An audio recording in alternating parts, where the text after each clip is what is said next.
So এই তো আমি রেডি হয়ে গেছি, এটা হচ্ছে আমার ফাইনাল লুক। তো গতকালকে ছিল আমার মামা শ্বশুরের বড় মেয়ের গায়ে হলুদের অনুষ্ঠান। তো সেই অনুষ্ঠানে পরার জন্য সবাই এক রকমের শাড়ি কিনেছিল, আমাকেও দেওয়া হয়েছিল, বাট হচ্ছে আমি সেই শাড়িটা পরিনি। যে গজ কাপড়টা দেখালাম ওই গজ কাপড়টা দিয়ে আমি হচ্ছে শাড়ি মেক করে পরেছি। আর যাওয়ার আগে একটু রূপচর্চা করছিলাম, একটু ফেসিয়াল করে নিচ্ছিলাম বাসায় নিজে। ফেসিয়াল করার পর তখন হচ্ছে 4:30 বাজে, আমি আসরের নামাজটা শেষ করেছি। দেন এখনই হচ্ছে আমি রেডি হব আর কি। তো এর আগে হচ্ছে ভেবেছিলাম মেকআপ টিউটোরিয়ালটা শেয়ার করবো, বাট হচ্ছে অনেক প্যারা মনে হলো, তাই আর করা হয়নি।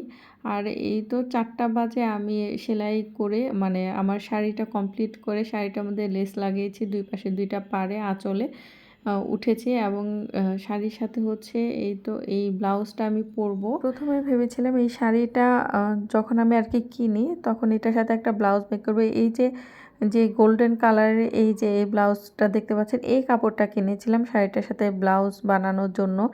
আমি যখন প্রিয়াঙ্গন শপিং সেন্টারে যাই র্যান্ডমলি ঘুরতে ঘুরতে আমি কিছু ড্রেসের কাপড় কিনতে গিয়েছিলাম এই কাপড়টা দেখে, অ্যান্ড তখনই আমি সাথে সাথে ডিসাইড করি যে এটা আমি শাড়ি বানাবো আর কি, কারো গায়ে হলুদে পরবো।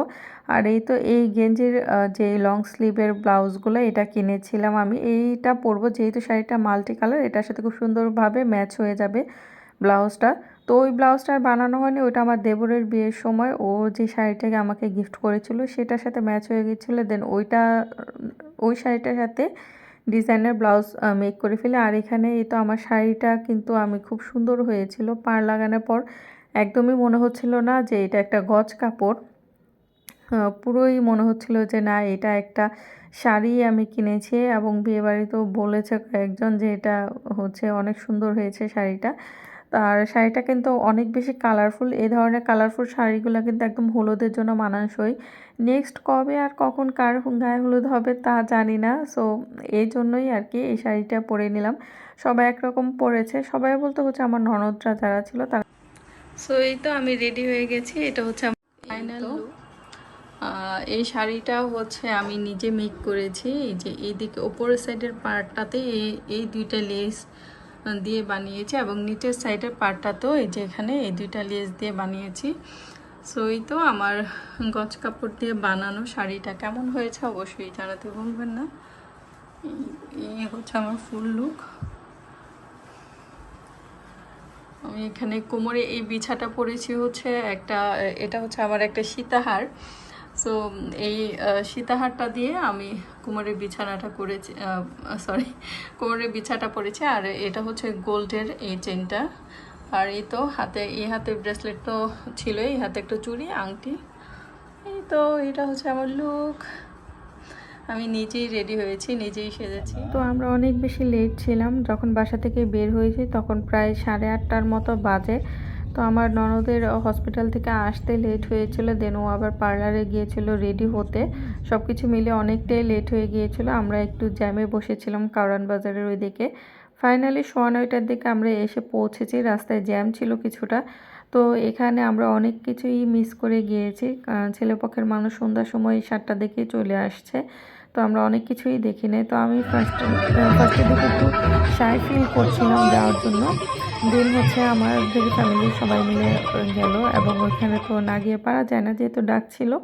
তো গেলাম, সবার সাথে ছবি তুললাম, ভিডিওস করলাম, আর দেন হচ্ছে খেয়ে নিয়েছিলাম রাতের খাবারটা, যেহেতু অলমোস্ট আমরা অনেক রাতেই এসেছি। খাওয়া দাওয়ার পর্বটা শেষ করে নিয়ে আমরা হচ্ছে এরপর আমি একটু ভিডিও করে নিচ্ছিলাম, দেন হচ্ছে ছবিও তুলেছিলাম, কিছু ছবি তুলে নিলাম। আর আমার সাথে এতদিন হচ্ছে আমাকে কোথাও গেলে ভিডিওস করে দিত আমাদের বাসার যে হেল্পিং হ্যান্ড ছিল, ও যেহেতু এখন নেই, তো একটু হচ্ছে কি করব, তো আমার একটা খালাতো ননদ ওর হাজব্যান্ডকে দিয়ে কিছু ছবি তুলিয়েছি। দেন হচ্ছে আমি একটু ফাঁকা সময় খুঁজছিলাম, যখন ফাঁকা পেয়েছি তখন হচ্ছে আমি আমার ননদকে গিয়ে একটু হলুদ দিয়ে আসলাম, একটু খাইয়ে আসলাম। পাশে আমার ননদের মেয়ে, মানে আমার নিজের ননদের মেয়ে বসা ছিল, ওকে একটু খাওয়ানোর ট্রাই করলাম, বাট ও বসে বসে হচ্ছে আঙুর খাচ্ছিল শুধু।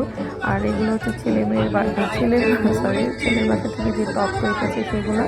ফাইনালি সবার গায়ে হলুদ শেষ। ব্রাইড হচ্ছে এখানে ব্রাইডের কিছু ফটোশুট ভিডিওস নেওয়া হচ্ছিল।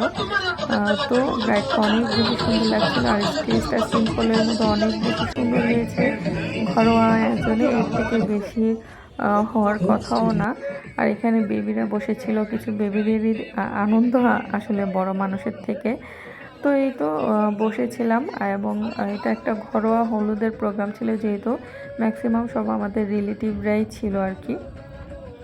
তো প্রায় 3 বছর পরেই একটা হলুদের অনুষ্ঠানে অ্যাটেন্ড করলাম। আমার যাওয়ার ইচ্ছা ছিল না, একটা পার্সোনাল বিষয় নিয়ে খুবই মন খারাপ। তো এই জন্য ভেবেছিলাম যে যাব না, আর আমার হাজব্যান্ডও আসতে পারেনি হলুদে, ওর অফিসের একটা কাজে আটকে গিয়েছে। তো তারপরও গেলাম যে হলুদের অনুষ্ঠানে নেক্সট আবার কত বছর পর বা জীবনে বেঁচে থাকা গেলে আর কখনো পাই কিনা সিউরিটি নেই, তাই গেলাম। তো এখন সবার হলুদ দেওয়া শেষ, নাচানাচির পালা।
तेरे झूमर झुमके तेरे कानों वाली झुमके है रे तेरे हाथों कमर झुमके तेरे पैरों पायल झुमके है रे